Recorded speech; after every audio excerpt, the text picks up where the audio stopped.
Literary history finds a few novelists who achieve their greatness from an impatience with the conventions of narrative. Virginia Woolf composed Mrs. Dalloway from the determination to write a novel without a plot. And then James Joyce, of course, who proved himself in the art of narrative writing before he committed his assaults upon it. And the author of the sterling narrative Typee and Omoo precedes Joyce with his own blatant subversion of the narrative compact he calls Moby-Dick.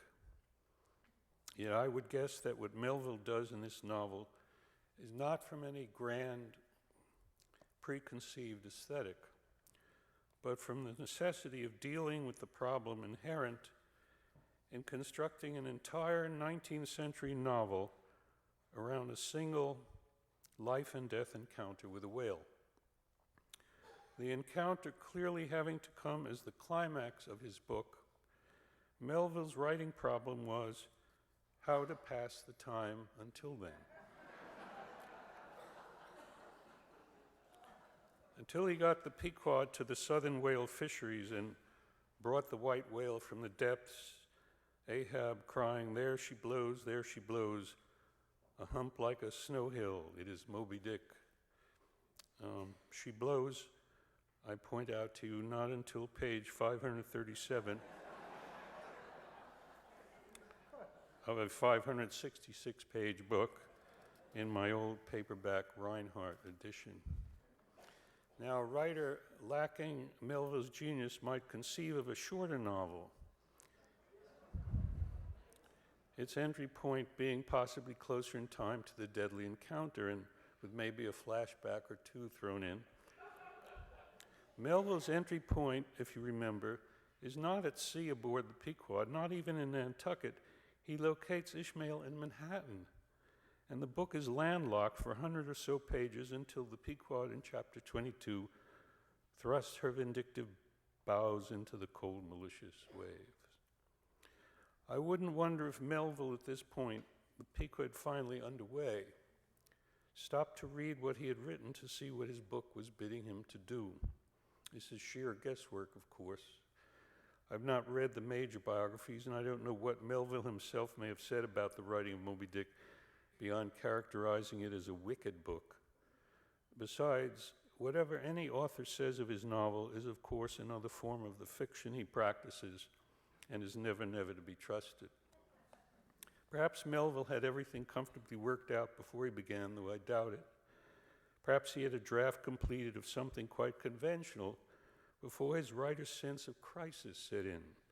The point to remember is the same that Faulkner once reminded his critics of, that they see a finished work and do not dream of the chaos of trial and error and torment from which it has somehow emerged. So let me propose that having done his first 100 or so pages of almost entirely land-based writing, Melville stopped to read what he had written. What have I got here? The author's question. This Ishmael, this is Melville talking, he's logorrheic. Whatever he writes about, he takes his time. With this Ishmael, if I have 100 or so land-based pages, if I'm to keep the proportion of the thing, and the encounter with the whale is my climax, I will need at least 450 pages of sailing before I find him. My God. So there was the problem. His sentences had a texture that could conceivably leave his book wallowing with limp sails in a becalmed narrative sea. I won't speculate that there may have come to Melville one of those terrible writer's moments of despair that can be so useful, infusing, as if with lightning, the book so far with the book to come. In any event, he would, for his salvation, have to discover that his pages manifested not one, but two principles of composition. First, a conventional use of chronological time. After all, Ahab would have to allow the crew the hunting of other whales, so there was that action, and bad weather and worse could reasonably be involved. As Ahab's maniacal single-mindedness became apparent to the crew, some of them at least might contest his authority. Other whalers were abroad around the world. They could be met and inquired of.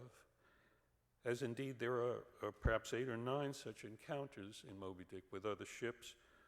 Given this pattern, habitual recursive narrative, we readers today can make a case for Moby-Dick as a road novel.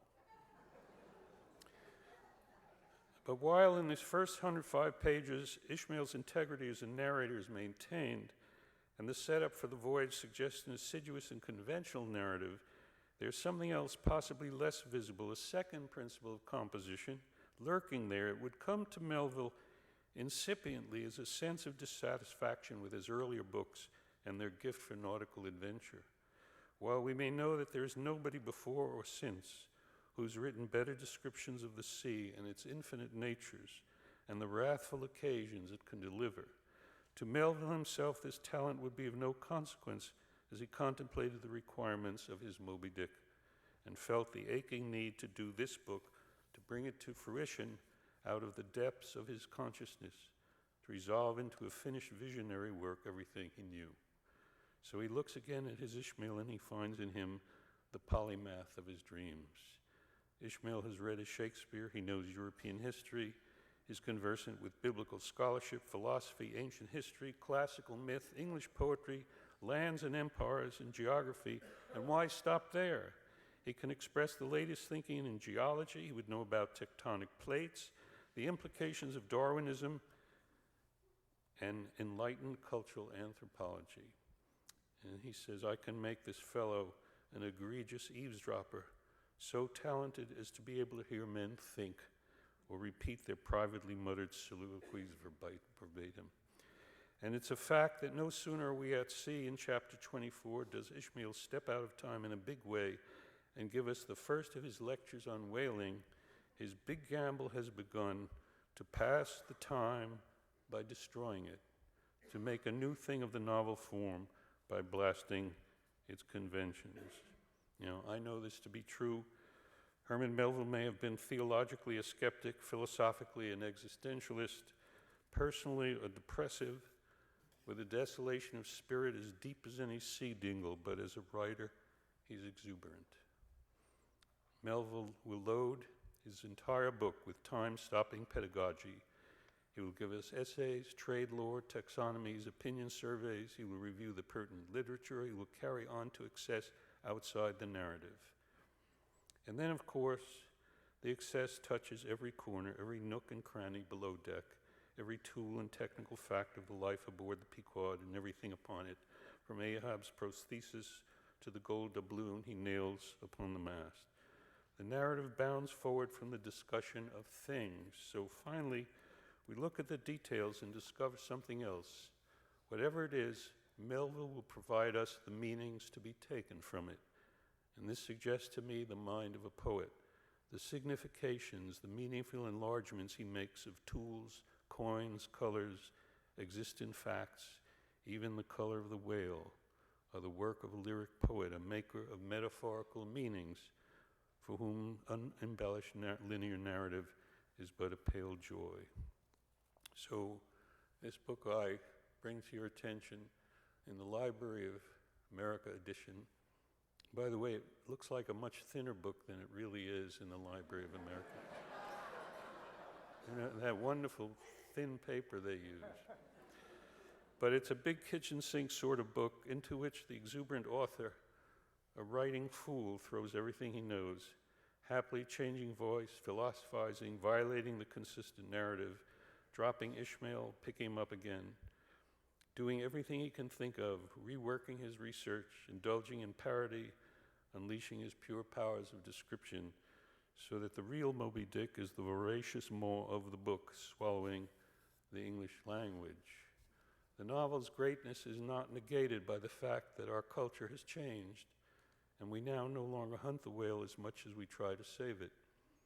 In fact, according to newspaper reports, whale watching, not hunting, is now the greatest threat to their well-being.